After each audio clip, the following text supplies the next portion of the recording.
رمضان کی فضیلت کے مطابق جو بتایا جا رہا تھا، اس سے قبل فرمایا گیا کہ حالت بیماری میں اور حالت سفر میں روزہ چھوڑنے کی اجازت دی گئی ہے۔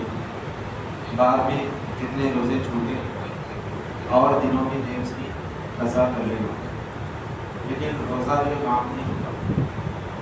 اب اگر جو ہے بالکل کمزور ہے، بیمار ہے، نہیں کہ اب بیماری سے شفا ہونے کی کوئی توقع نہیں ہے، آخری جان چل رہی ہے، ایسے میں جو ہے روزے کا فدیہ دینا۔ روزے کا فدیہ کیا ہے؟ ایک روزے کے بس میں ایک مسکین کو جو ہے 2 وقت تک کھانا کھلانا، ایک روزے کے بس میں یہ اس کا فدیہ ہے۔ یا نہیں تو ایک سبزی فطر جو کہ فطرہ نکالتے ہیں، روزے کے حساب سے ایک سبزی فطرہ بھی دیتے ہیں۔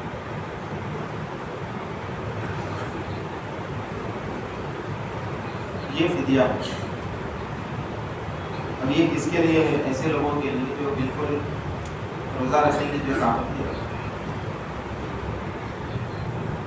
اب اس کے علاوہ بھی، اب یہ تو رمضان کے روزے فرض روزے ہیں، اس کے علاوہ بھی اور دنوں میں نفل روزہ اگر رکھتے رہیں گے تو وہ جو بہتر رہے گا۔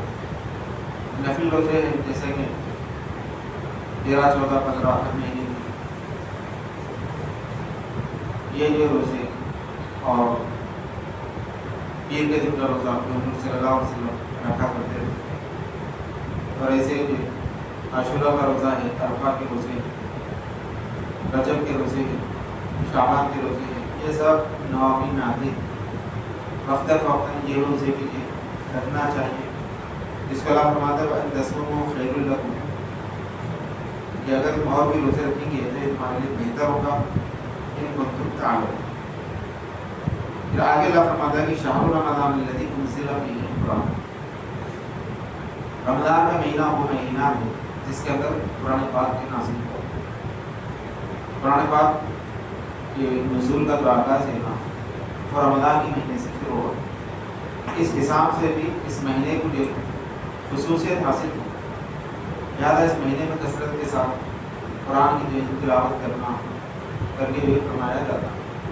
کم از کم ہر مسلمان نے ایک مرتبہ قرآن کو پڑھنا، ایک طور پر ہر مسلمان کرنا۔ اب اگر نہیں کر سکتے تو اس کے لیے کیا کرے؟ تراویح کی نماز میں قرآن پورا جو دور حافظ قرآن کے پورا قرآن دور کرے، پیچھے سارے لوگ بھی کھڑے ہو کر کے اس کو جو سماعت کرے، نہیں پڑھے تو بھی اگر وہ سن لیے تو بھی اس کے لیے کافی ہے۔ اس کے لیے جو ہے تراویح کے اندر قرآن پڑھنے کا جو رواج ڈالا ہے، یہ حکم نہیں ہوتا، اس کے اندر دونوں کو فائدہ ہے۔ ایک حافظ قرآن کو بھی فائدہ ہے اور دوسرا جو ہے مصلیوں کو بھی فائدہ ہے۔ مصلیوں کا فائدہ یہ ہے کہ پورا قرآن ان کو سننے کو مل جاتا، اور حافظ قرآن کا فائدہ یہ ہے کہ اس کا ایک دور ہو جاتا، قرآن جو ریپیٹ ہو جاتا، یعنی بولنے سے اس کا قرآن جو محفوظ ہو جاتا۔ جب تک حافظ قرآن تراویح سناتے رہا، یعنی قرآن کا دور کرتے رہا، تو سمجھے اس کا قرآن محفوظ ہے۔ ورنہ قرآن ایسی چیز ہے جس کے بارے میں فرمایا گیا ریگستان کے اونٹ کی طرح، اگر یہ پڑھتے رہے، اس کا ورد کرتے رہے، دور ہوتا رہے تو یہ قرآن محفوظ ہوگا۔ اب اگر انہیں پڑھنا چھوڑ دیا، پڑھانا چھوڑ دیا تو بھولنے کے جو زیادہ امکانات ہیں، زیادہ بھول جاتا ہوں۔ اور قرآن کو بھولنا کیسا ہے؟ ریگستان کے اونٹ کی طرح ہے۔ اونٹ اگر جو ہے محلے میں گم گیا تو مل جاتا، یہ گلی میں نے تو وہ گلی میں، وہ گلی میں نے تو یہ گلی میں، کوئی تو بھی بتا رہے اونٹ وہاں دکھا کے وہاں گلی میں دکھا، جا کے جو پکڑ کے لا سکتے۔ مگر ریگستان میں گم گیا تو کدھر بھول گیا؟ بہت مشکل ہوتی ریگستان میں ڈھونڈنا ہو تو بہت مشکل۔ میرے ہاتھ میں بھی ایسے نہیں ملتا ہوں، اس سے تشبیہ دیے قرآن اگر جو حفظ کر کے اگر انہیں بھول گیا تو پھر ریپیٹ اس کو دوبارہ یاد کرنا، تو اس لیے اتنی محنت کرنا پڑتا تراویح پورے کے سامنے اونٹ ڈھونڈنے کے لیے محنت کرنا پڑتا. تو یہ چیز نہیں ہونا، بھولے نہیں جانا کر کے اس کو کیا کریں حکمت سے تراویح کے اندر اس کو جو رائج کر دیں.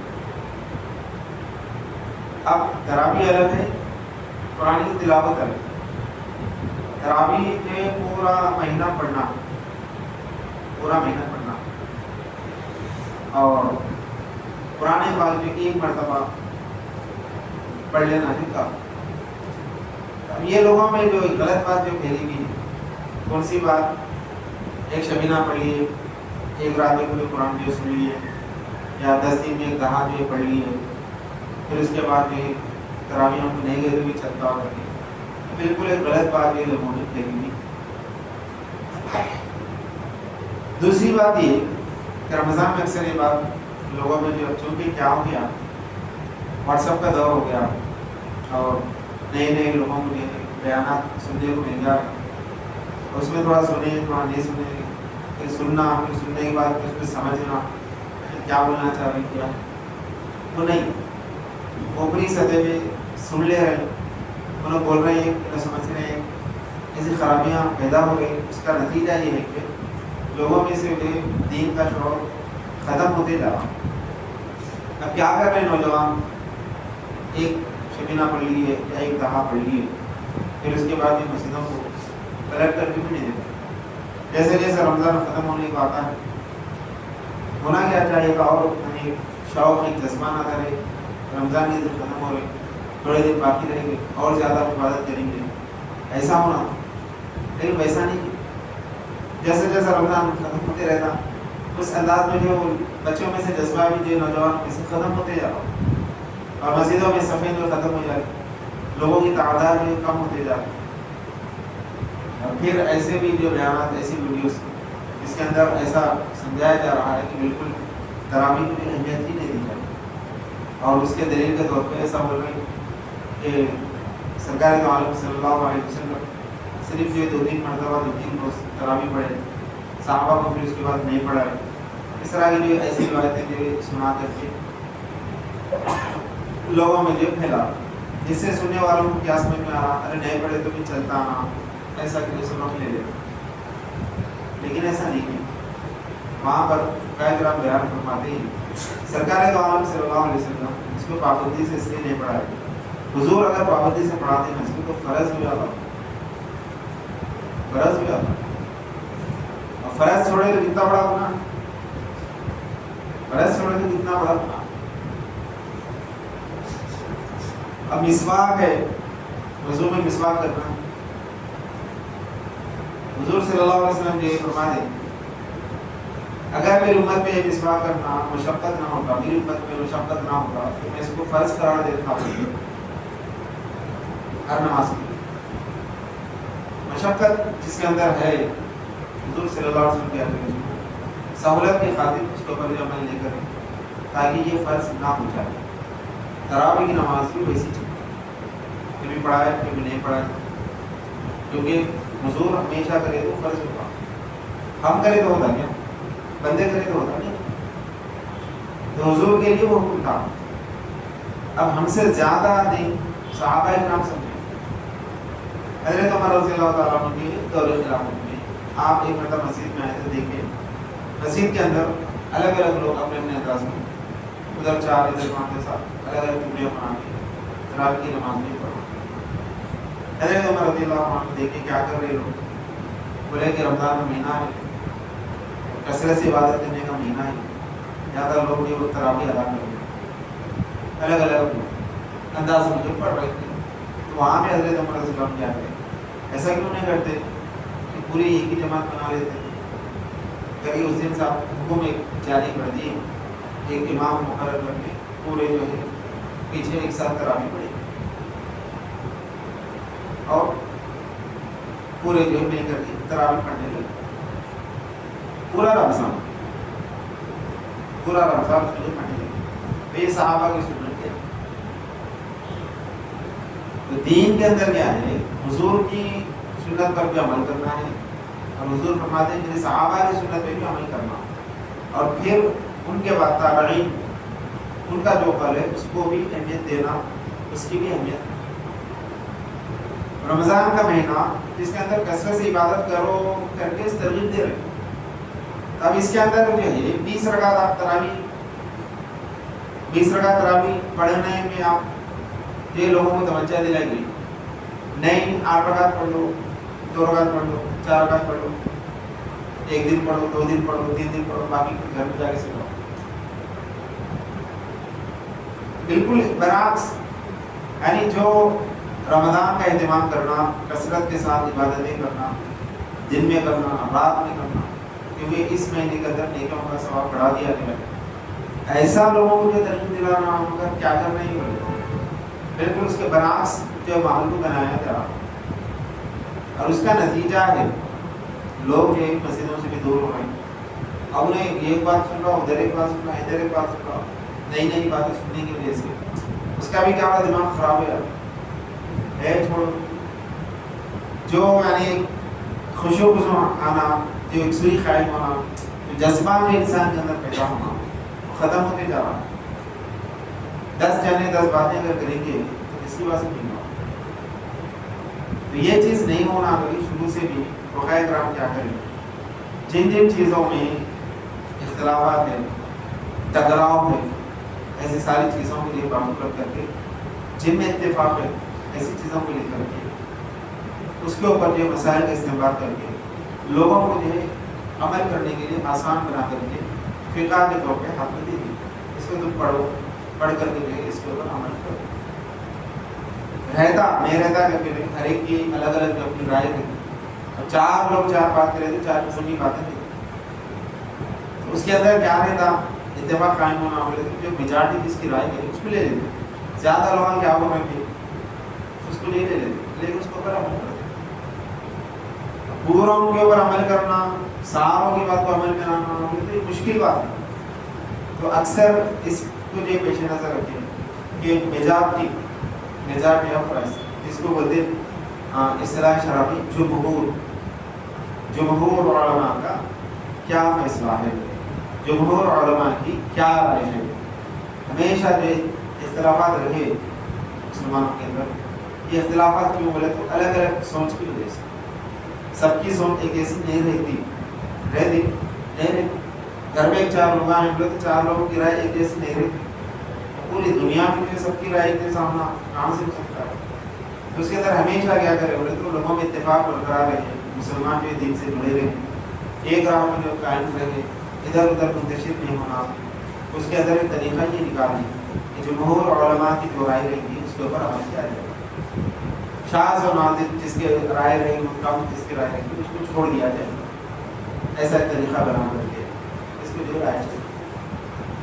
یہاں ہندوستان میں بھی آپ دیکھ لیجیے، مغلیہ سلطنت کے ایک بادشاہ جو گزرے اورنگزیب رحمۃ اللہ علیہ، جو نیک صفت انسان تھے، آج ان کو کیسا بھی بنا کر کے پیش کیا جا رہا ہے اللہ رحم کر، لیکن بڑے نیک صفت انسان تھے. تو آپ کے دور میں بھی آپ ایک کام ایک بڑا اچھا کرنا ہوتا ہے کہ لوگوں کے علماء کی جو رائے مختلف ہونے کی وجہ سے آپ کیا کریں.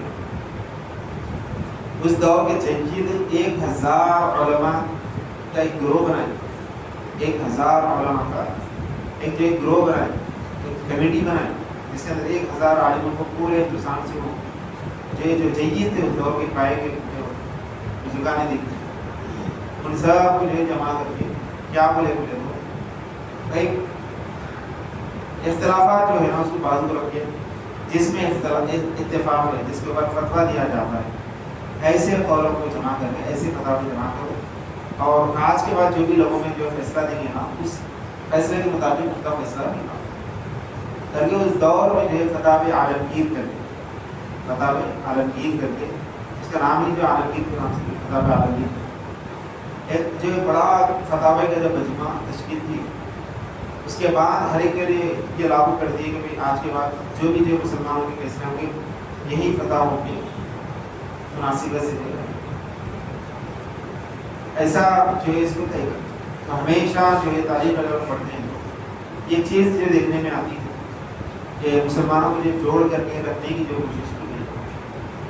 اب پھر جو اب کیا ہو رہا ہے تو پھر وہ نئی نئی چیزیں لوگوں کے درمیان میں ڈال کر کے اس سے کچھ فائدہ نہیں، خالی اختلافات کے لوگوں میں پیدا کر دے جن کو نہ کچھ نہیں آتا، نہ قرآن پڑھنے آتا، نہ ان کو جو دین کی سمجھ ہے، بالکل سادہ بھائی مسلمان جن کا روز مرہ کا کام یہ ہے کہ کاروبار دیکھ لینا، محنت مزدوری طے کر لینا، 4 پیسے کما لینا، گھر کا جو ہے سودا سر خریدنا، بیوی بچوں میں رہنا، گھر کا گیا دیکھ لینا، ایسا بالکل سادہ مسلمان جن کو کچھ نہیں آتا، ایسے لوگوں کی جو ذہنوں کو خراب کر کے یہ کہاں ہے وہ کہاں ہے، یہ کیوں کرنا وہ کیوں کرنا، اس طرح کے نئے سوالات ڈال کر کے ان کو اتنا جو ہے کنفیوز کر دیا جا رہا ہے، اس کا نتیجہ نکل رہا ہے کہ یہ کیا ہے، مسجدوں کو جانا پڑے تو ڈر ہوگا، یہ کیا ہے مسجدوں کے اندر کیا جو بتایا جا رہا ہے، کیا سکھایا جا رہا ہے، گھر کے جو متنفر ہوتے ہیں مسجدوں سے دور ہوتے جا رہے ہیں۔ تاریخ اگر ہم پڑھیں تو جو مسلمانوں کی جو تاریخ رہی ہے، اللہ والوں کی جو قربانیاں رہی ہے دین اسلام کی خاطر، وہ پتہ نہیں عام طور پہ لوگ ہمیشہ جو یہ بات کی طرف توجہ دی گئی، مسلمان جو ہے متحد رہیں، آپس میں جو ہے نہ بٹے، اختلافات کو جو ہے دفن کر کے جس پر اتفاق ہو سکتا ہے ایسی چیزوں کو جو ہے قوم کے سامنے لایا گیا۔ تو اس میں سے تراویح کی یہ اتفاق ہو گیا، سب بولے کہ رمضان کا مہینہ ہے، کثرت سے عبادتیں کرنے کا مہینہ ہے، لہٰذا اب جو ہے 20 رکعت اس کو رائج کریں گے، سب مانے 20 رکعت اس کو پڑھے گی اور ہر حال کا جو ہے مکم کرونا میں بھی 20 رکعت تراویح ہوگی۔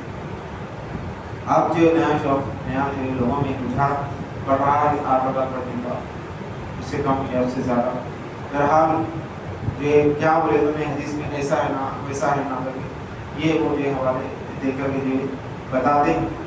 اب ایک حدیث جس کے اندر جو 8 رکعت کا ذکر آتا ہے، وہاں پر جو فقہائے کرام اس بات کی طرف توجہ دلاتے ہیں کہ ایک حدیث میں ایسا ہے حضور 8 رکعت جو پڑھتے تھے رمضان میں اور غیر رمضان میں بھی دیتا، رمضان میں پڑھ رہے تھے تراویح کا رسول بدلی، پھر غیر رمضان میں جو حضور 8 رکعت پڑھ رہے تھے وہ کیا تھا، وہ کون سی تراویح تھی؟ یہ ایک شک ایک شکوک جو اس کے اندر جو پہلو نکلتا ہے کہ کیا تھا،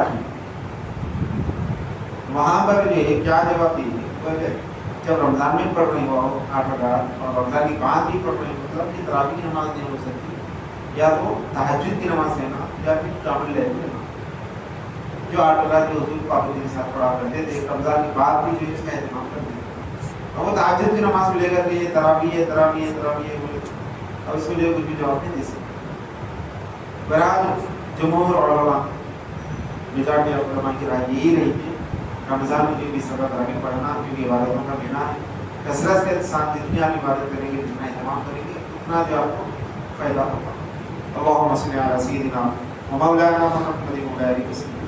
اے اللہ ہمیں سمجھ کے اور اس پر عمل کرنے کی توفیق عطا فرما، جو کچھ ہم نے سنا سے دوسروں تک پہنچانے کی توفیق عطا فرما۔ صلی اللہ تعالی علیہ وسلم محمد و علی آلہ و اصحابہ اجمعین۔